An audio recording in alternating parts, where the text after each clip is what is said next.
So, what is up, you guys? It is your boy, Brent Biggers here, and welcome to another video. In today's video, we're going to be talking about the evolution of SMGs. I was planning to make, tier list series, but I'm like, the more I thought about it, am I really about to make a tier list of every single freaking gun in the game? No. Especially with some of them I honestly forgot. So, again, if there's some that I forget, well, good job, because guess what? I don't know. So that's why I'm probably gonna leave shotguns last.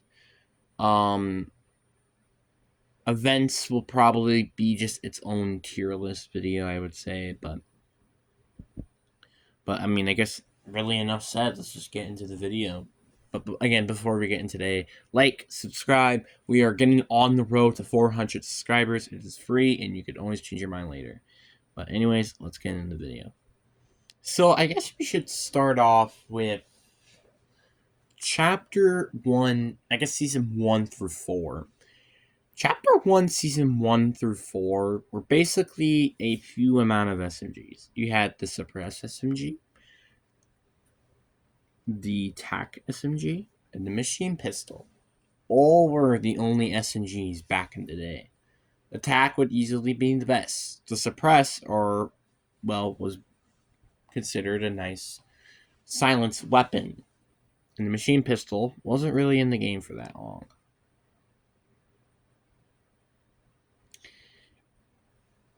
But these weapons were very fun and obviously during the time unique weapons. And then we get to Season 5, where they introduced the two new SMGs. We got the submachine gun and the P90, which unfortunately that was the season where the TAC SMG got removed. And that was also the season that, actually, the season before that, Season 4, was the season with the drum gun, which you can...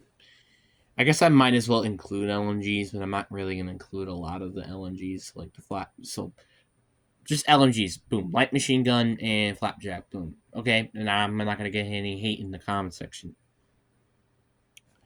And minigun, I guess I might as well throw that in there. Okay, that's it.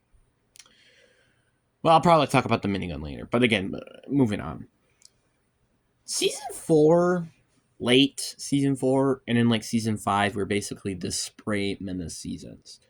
Which I guess we'll kind of talk about a little bit more what a spray meta is when we're getting to more later in the video. So I'll talk about that later. But these guns were extremely overpowered, and they just kind of made the game a little hard for people who just like using shotguns, like probably a lot of people. Season 6, the spray meta probably cooled down a little bit with the drum gun being vaulted. Season 7, it kind of was cooling down. It was, kind of cooling down. We didn't really get any new SMGs during the entire, rest of the chapter, I believe. Is there, any SMG, I think? I don't think there were any new SMGs. Unless I'm missing something. It didn't really take until Chapter 2, Season 2, when we have a brand new SMG in the game. Which they were end up just rip-offs, but mythic versions. We had the Brutus minigun, which was extremely OP during the time, and was the first ever light gun to have, be a mythic. Then, in Season 3, you had the mythic drum gun, which was kind of OP. Oh, yeah, and then I get the minus drum gun, I guess, as well. And then it didn't take until, Season 6, I believe, that we got a new SMG. We got, actually, two new SMGs. The Makeshift Tactical SMG, and then you also had the Primal SMG, which was, in my opinion, pretty OP. And then it didn't take until Season 8 when we got a sideways minigun. A much different, but also still have a unique twist to the minigun. all that was pretty fun and all, but very quickly we realized the spray meta was not as bad as a lot of people think in Season 5. Because then we get to Chapter 3, Season 1. The Stinger SNG was one of the big issues about the spray meta. Now, before you say, what is the spray meta? The spray meta is basically guns that are able to shoot multiple bullets extremely quickly, which, again, like SMGs or ARs, are extremely overpowered. And in this case, was definitely the case. Obviously, with the AR evolution, this was a pretty big season, and that's why probably the MK was one of the most overpowered guns in the game. Stinger was extremely OP and even got a mythic variant during the season, and it was basically easily, I think without a doubt, one of the best SMGs ever in the game, and I don't even think that's even a comparison. Then we get to Chapter 3, Season 2. We're starting to get consistent SMGs now. We got the Combat SMG, which I thought, in my opinion, maybe even was a bit worse than the Stinger SMG. As in terms of how OP it was, because that was one of the most broken SMGs ever in the game. It did not help, but that season also kind of had a spray meta, but I don't think it was as bad. Chapter 3, Season 3, we saw some massive nerfs to the SMGs. Made things a lot easier. Then we had Chapter 4, the season that introduced it. Never mind, no, it's not there yet. We did introduce one SMG, which I can't quite remember off the top of my head. I'm pretty sure there was a mythic variant to it, but I really can't. Was there an SMG during Chapter 4? I keep forgetting what it was called. And I don't even remember what it was, honestly. Like, I literally... Well, there's the Burst SMG during Chapter 4, Season 4. Chapter 4, Season 3, there weren't new SMGs. Chapter 4, Season 2, there weren't new SMGs. Well, I guess there were the Heist Exotic P90, which was very interesting. Also, all the exotics came back during the season, or chapter, which was fun. I just can't think, what was the SMG during Chapter 4? Like, Chapter 4 has kind of been a bit of a blur to me, to be honest. Like, the only thing I really can remember about Chapter 4 was basically that the Gecko, the Kamehameha, and season. Outside of that, it's kind of just been a blur to me.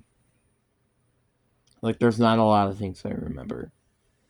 Then Chapter 5, we got 2 new SMGs. Obviously, this was the season that also introduced the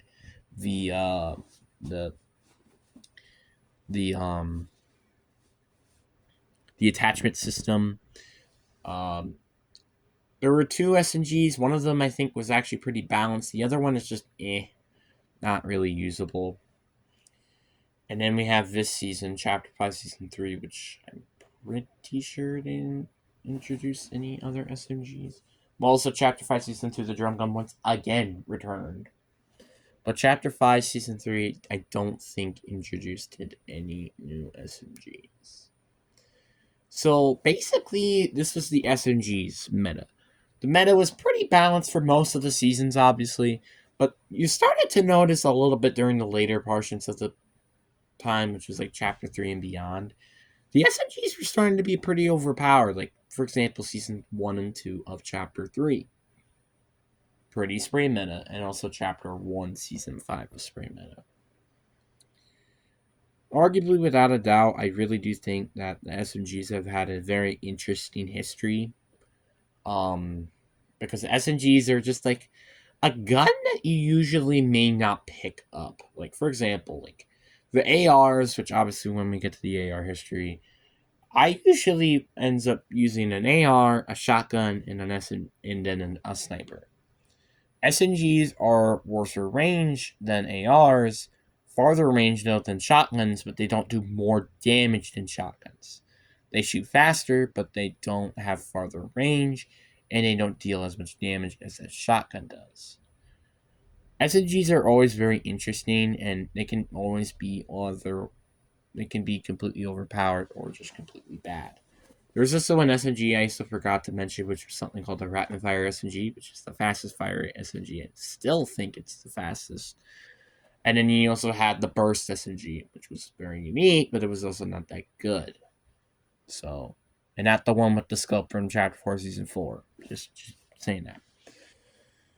SMG Revolution has always been very interesting to me when you're thinking about it. It's because it's like they used to have like a point where like you never would have picked up an SMG, and then there's like sometimes like you had to add it if you wanted to win the game. So, but what do you guys think about the SMGs down in the comments? Really do hope you guys enjoy. Peace.